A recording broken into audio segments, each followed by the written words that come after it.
Hi guys, welcome or welcome back. Thank you so much for being here. It's so greatly appreciated. Truly, truly is. So, we're going back down the Reddit rabbit hole again with some new story times. I have not read these stories, so I am blind reacting to them with you guys right now for the first time. And with that, let's just start. A friend of mine tried to steal her baby from the hospital. This will be a bit long. I hope I don't get into any sort of trouble for posting this, but honestly, with all the craziness, I need to tell somebody about it.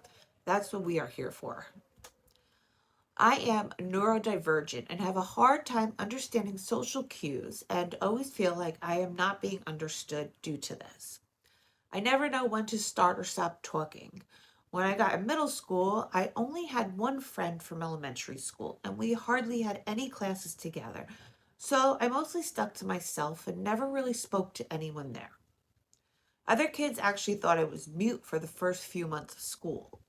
I had classes with this group of girls. The only ones really important are two girls out of the group that we'll call B and Danny. Both very loud girls that wore a lot of makeup, but Danny was mean. She would try to tell everyone what to do and would belittle others for being different from her in any way.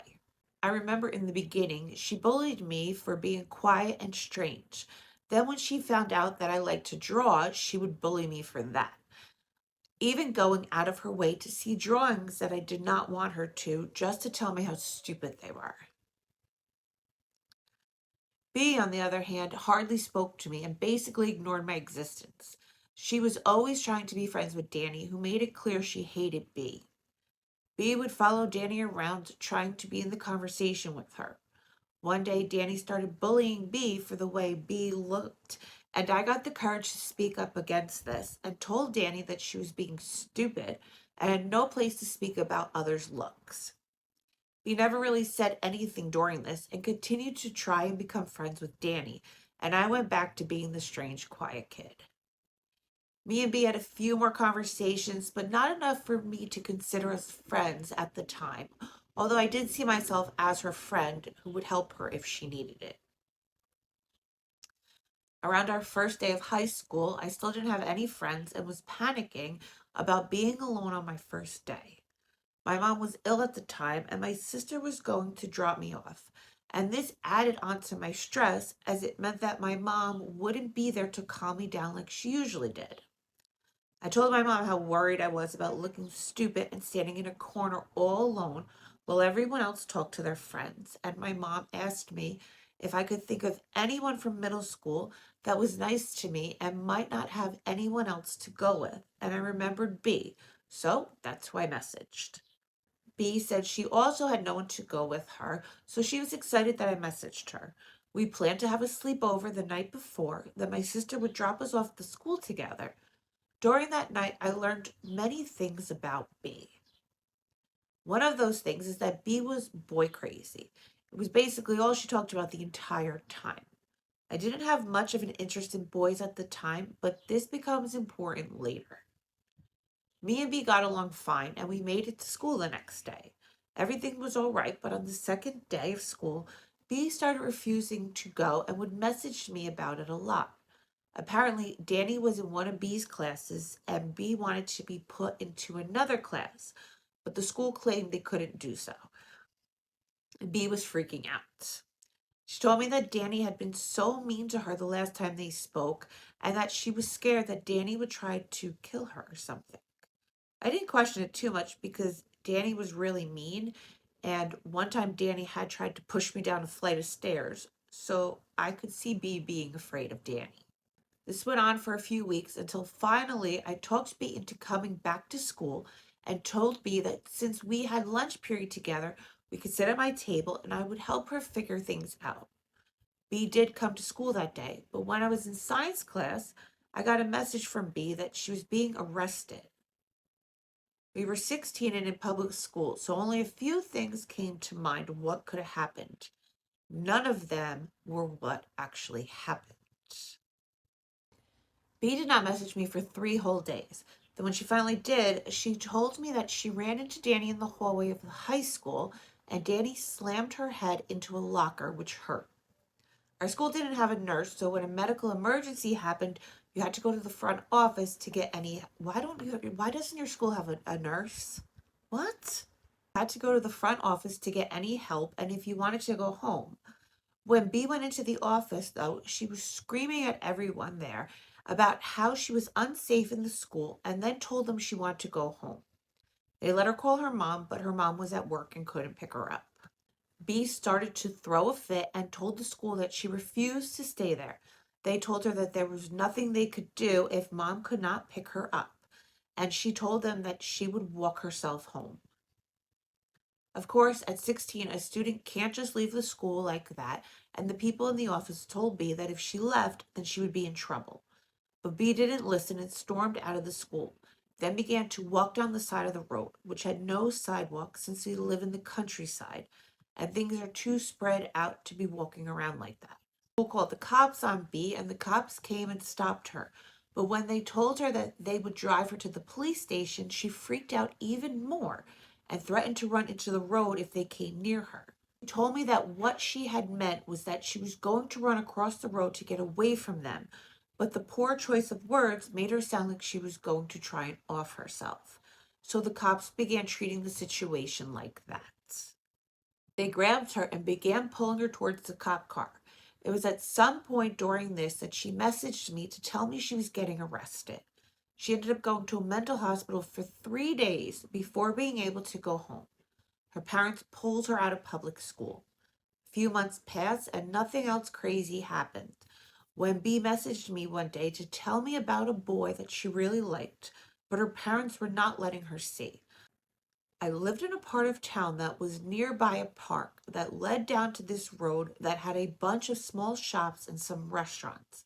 And Bee wanted to come over to my place and us walk into the town so she could meet this boy behind her parents' backs. She told me that I should then leave her with him and have my mom pick me up and tell my mom that Bee wanted to stay in town longer and that her parents would come pick her up. None of this was true, as Bee told her parents that she was going to have a sleepover at my house. I saw this as being potentially dangerous, but I figured that at 16, I hardly ever did anything behind adults' backs, and this was just how normal teens did. It wasn't until we were in town and I met the guy that I started to think of how absolutely terrible this all could have gone. For for one, the guy showed up with another boy. Both of them were our age, but when the guy saw that I was there with B, he nudged his friend on the shoulder with a smile and said, "Oh, look, one for you and one for me," which grossed me out. They then offered us cigarettes, and I looked at B and told her I want to go home. She told me, "Okay, I'll stay here," which was the plan, but I was really doubting it at this point. So I asked if she was sure it was safe, and she told me that she was sure.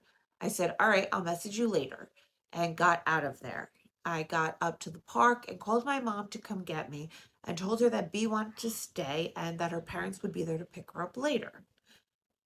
When my mom got there, she asked me if B was all right and if her parents knew we were leaving her there. I lied at first and told my mom that it was all okay with her parents. But when we pulled out of the park, I got a sick feeling in my stomach and panicked, deciding that I really needed to tell my mom the truth. So I said, "Mom, I think B is in trouble." Then I told my mom everything. My mom didn't get mad at me and thanked me for telling her the truth. She did, however, tell me she thought it was rude of B to pull me into all of that, and I told my mom that B was just confused. Of course, B was just a kid, and so was I, so my mom let that all slide, but called B's parents to tell them that their daughter was wandering through the town with a boy that they did not approve of, and they went through town, found her, and got her home safely. They also told her that she could no longer go into town unless they were with her, regardless if anyone else was with her.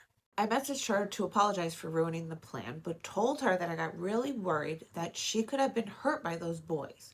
She told me she understood and admitted that she knew they were not good guys and that she wanted to be with them regardless of that. She got pregnant later on when we were 17. She would tell me how crazy and mentally ill the father was and how he was refusing to do anything for her and his baby. and eventually cut him off. And I praised her for cutting him off because the guy was and is still a messed up dude. That guy went on to impregnate several different girls at the same time, none of which were happy with him. I bought B gifts for her and her new baby. After we turned 18, B met a boy that proposed to her just a week after they met, and B said yes. At first, they were going to take a year to plan the wedding, but a week later, they decided to have the wedding the next day. B legit messaged me that night to ask me if I had a dress to wear and told me I would be in the wedding. The next morning, she gave me the address for where the wedding was happening. It was a little house that had been turned into a Baptist church.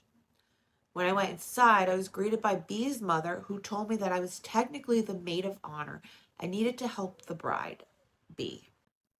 But that during the ceremony, I would not be in the spot where the maid of honor usually stands, and that it would actually be some girl who is related to the groom that would take the place because she assumed that she would be the maid of honor, and B didn't have the heart to tell her no. I was simply blessed that B wanted my help regardless of where I stood during the ceremony. If I was technically the maid of honor, then I would be the best technically maid of honor that I could gosh dang be. B's mom was stressed out, still making sandwiches by hand for the guests, and B needed help with decorations, then getting dressed and her makeup done, all of which I did without complaint. The girl that was going to stand in the maid of honor spot for the wedding did not show up until the last minute. Then we all had to rush out to do the wedding. The groom wore work clothes and the best man wore a rebel flag hoodie, while all the girls wore what dresses they could find in their closets that morning. B wore a wedding dress she had bought the evening before at a thrift store. Part of it was torn up and I had to help her try to fix it. Really, we just got a piece of white fabric and pinned it up under the dress to make the torn piece look less noticeable. No one took any pictures, which worried my mom because they'll want a memory for their wedding day, right? So my mom took pictures, which they later asked for since they didn't think about wanting pictures until they realized my mom had taken some anyway. It took no time for this to descend into chaos as they lived with B's parents, and B's new husband kept either leaving jobs or getting fired from them before giving up and becoming a stay-at-home couch potato while B took care of her son. A few months later, B found out that she was pregnant again, and her parents started begging for her husband to get some sort of job to support this new baby, their daughter and their other grandson. The guy refused, and he cussed B's parents out before running away to his family's house with B and her son, where they were kicked out within a few weeks. They went back to B's parents' house, stayed there for another week, cussed the parents out again, then ran away to a hotel where B started working in housekeeping to stay in the hotel room. Jesus Christ. B went into labor early and had her second child at the hospital. I have been told by B's dad, who has become close friends with my dad through the years, that B's husband refused to move from his seat throughout the whole labor and when asked if he wanted to hold that baby before it was taken to the NICU, he simply shook his head. This led B and him fussing through the entire time they were at the hospital. The baby had to stay in the NICU for several months, and B got mad at the hospital because she didn't think her preborn son needed all of the medical care he was being given. The hospital called security on her and her husband several times because of how they were treating the hospital staff, and the fact that at one point they would refuse to leave when visiting hours were over. During all of this, B and I would speak off and on, but she would mostly lie about things while her dad would inform my family of some of the things that were really going on.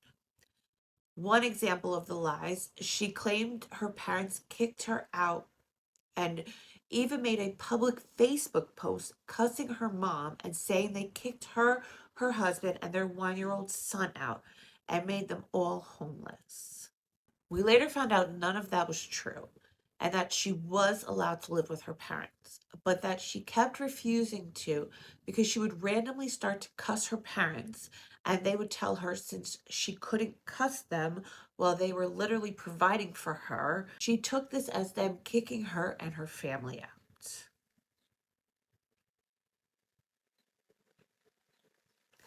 as opposed to just being respectful. I don't know the logic, but I never called her out for any of it and would let her lie about the situation to me all she wanted. A few weeks ago, she went to the hospital and lied to the staff there. She told him that her and her husband, were moving to another state and were going to transfer the baby to the NICU there. The hospital called CPS on them for trying to take the baby that needed medical assistance out of the hospital too soon, and now B's parents have partial custody of both B's children. I don't know all the technical terms, but B isn't allowed to see her children without permission. Since then, she has not spoken to me at all. I'll see she's online, message her hello, and then she will immediately get offline. This has been happening for weeks and is one of the reasons I thought to myself, hey, if she's not going to be my friend, there isn't much holding me back from telling others all about this. I do still consider myself her friend, even if she sees it some other way, much like I did in middle school, and will be there for her and her family if they ever need me. Just thought this was an entertaining story to tell that maybe needed a TV show on it. I also hope she realizes all that she's doing and starts taking better care of herself and her children. And I am sure she will someday come around and probably realize all that happened. And when that happens, I would like to be remembered by her as someone that always saw hope in her and saw a possibility for how good of a person she could be, even if she didn't see it in herself. All right, guys, if you're still here, thank you, thank you, thank you. I love you and I appreciate you so, so, so very much. Please like, subscribe, or comment if you haven't yet. You feel so inclined to, because it really helps me out and I really, really appreciate it. And until next time, stay safe out there.